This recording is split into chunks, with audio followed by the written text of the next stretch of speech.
സഭാ തർക്കത്തിൽ ഓർത്തഡോക്സ് സഭ ലീഗൽ സെൽ യോഗം ചേരുന്നു. സഭാസ്ഥാനമായ ദേവലോകം അരമനയിലാണ് യോഗം നടക്കുന്നത്.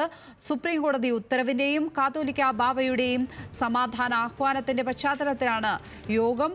കൂടുതൽ വിവരങ്ങളുമായി കോട്ടയത്ത് നിന്ന് ഗോകുൽ രമേശ് ചേരുകയാണ്. ഗോകുൽ, ബാവയുടെ സമാധാന ആഹ്വാനം അങ്ങനെ നടപ്പിലാക്കുന്നതിനുള്ള കാര്യങ്ങളിലേക്ക് കടക്കുകയാണല്ലേ?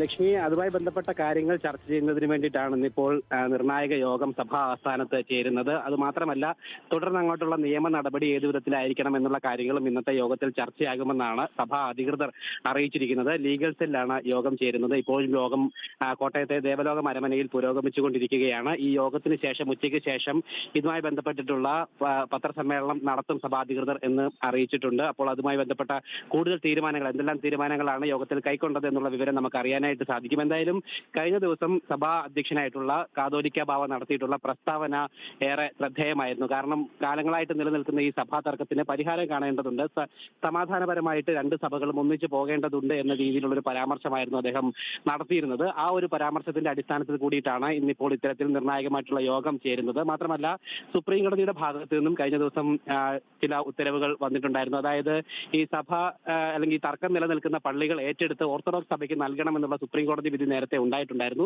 പക്ഷെ അത് നടപ്പാക്കാത്തതിനെതിരെ കേരള സർക്കാരിനെതിരെ, സംസ്ഥാന സർക്കാരിനെതിരെ കോടതി അലക്ഷ്യ കേസുമായിട്ടൊക്കെ ഓർത്തഡോക്സ് സഭ മുന്നോട്ട് പോയിട്ടുണ്ടായിരുന്നു. അതുമായി ബന്ധപ്പെട്ടിട്ടുള്ള ചില കോടതി നിർദ്ദേശങ്ങളും പുറമെ വരികയൊക്കെ ഉണ്ടായി. എന്തായാലും അത്തരത്തിലുള്ള കോടതി വ്യവഹാരങ്ങളുടെ കൂടി അടിസ്ഥാനത്തിലാണ് ഇന്നത്തെ ലീഗൽ സെൽ യോഗം ചേരുന്നത്. ഇനി ഏതു വിധത്തിലായിരിക്കണം നിയമ നടപടികൾ സ്വീകരിക്കേണ്ടത്, ഈ തർക്ക വിഷയത്തിൽ പരിഹാരം അല്ലെങ്കിൽ ഒരു അന്തിമ പരിഹാരത്തിലേക്ക് കാര്യങ്ങൾ എത്തിക്കേണ്ടതുണ്ട്. അതിനു വേണ്ടിയിട്ടുള്ള എന്തെല്ലാം നടപടികൾ സ്വീകരിക്കണം, സംസ്ഥാന സർക്കാരിനോടും ഒപ്പം കേന്ദ്ര സർക്കാരിനോടുമൊക്കെ ഇതുമായി ബന്ധപ്പെട്ട് ഏതു വിധത്തിലുള്ള നിലപാടുകൾ ഇനി അറിയിക്കണം എന്ന രീതിയിലുള്ള കാര്യങ്ങളൊക്കെ ഇന്നത്തെ യോഗത്തിൽ ചർച്ചയാകുമെന്നാണ് മനസ്സിലാക്കാനായിട്ട് സാധിക്കുന്നത്. എന്തായാലും ഉച്ചയ്ക്ക് ശേഷം ഔദ്യോഗികമായിട്ട് തന്നെ ഇതുമായി ബന്ധപ്പെട്ട കൂടുതൽ പ്രതികരണങ്ങൾ നമുക്ക് ലഭ്യമാകുന്നുണ്ടാകും. കോട്ടയത്ത് നിന്ന് ഗോകുൽ രമേശാണ് വിശദാംശങ്ങൾ പങ്കുവച്ചത്.